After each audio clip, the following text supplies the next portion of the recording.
It started like any other day at the farm for Yusuf, but he didn't know what awaited him at his garden. Many farmers world over have been in Yusuf's place before, but how exactly can one stay unharmed? It is 0414 320 520.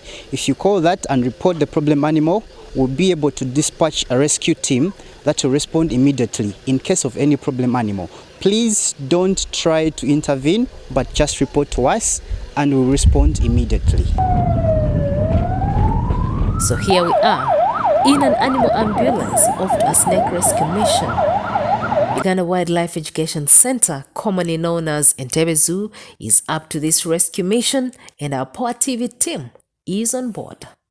An interaction with any type of snake or wild animal is often traumatizing and could leave you with a long-term phobia of creatures. But how exactly can one rescue a deadly snake, or why should you call for a rescue mission? This snake you see right here partly contributes to the country's revenue.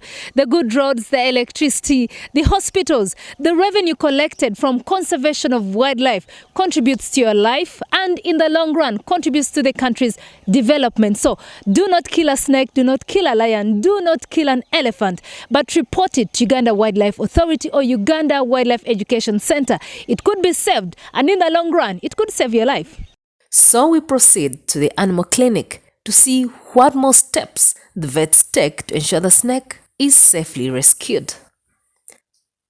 Once it's safely offloaded, the vets take all the known details about the snake. This guy is fit enough to be kept in our enclosures, so we usually collect a number of samples, for example, blood samples, fecal samples, oral swabs, which are submitted to the lab and tests and checks done to rule out any kind of diseases before we can accept them into our exhibits and holding. From type, assumed age, and location where it was found.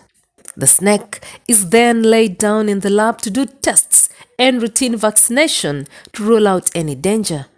General medication, particularly I am going to give it a multivitamin booster to boost its immunity to fight against any other infections that may come along.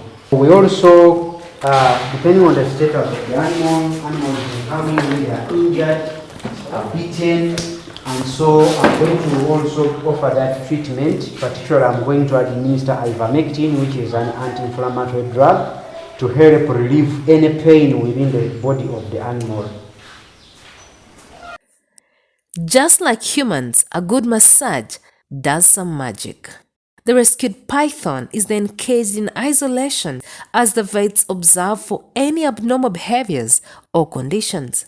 It goes under a mandatory quarantine at the hospital for a period of minimally 30 days before it joins the rest of the animals in the collection, which are ambassadors for those that have been left back there in the wild, or rather when we deem it fit to survive in the wild, we do also release the animal having rehabilitated it. Snakes aren't the only animals that have been rescued here at Uganda Wildlife Education Centre. The zoo is home to several wild animals. We then take a stroll around the zoo. The sight of these beautiful giraffes grazing peacefully alongside the Ankole longhorned cattle couldn't miss our lenses. And this baby elephant grazing alongside the beautiful zebra is among the hundreds of animals that have found refuge at this zoo. Many of us have interacted with these animals, elephants, snakes, leopards. Unfortunately, most times this interaction isn't the best. Perhaps they've attacked our crops or even our goats and cows, but trust me, killing them is not a solution. We can rescue them and conserve them for the current and the future generation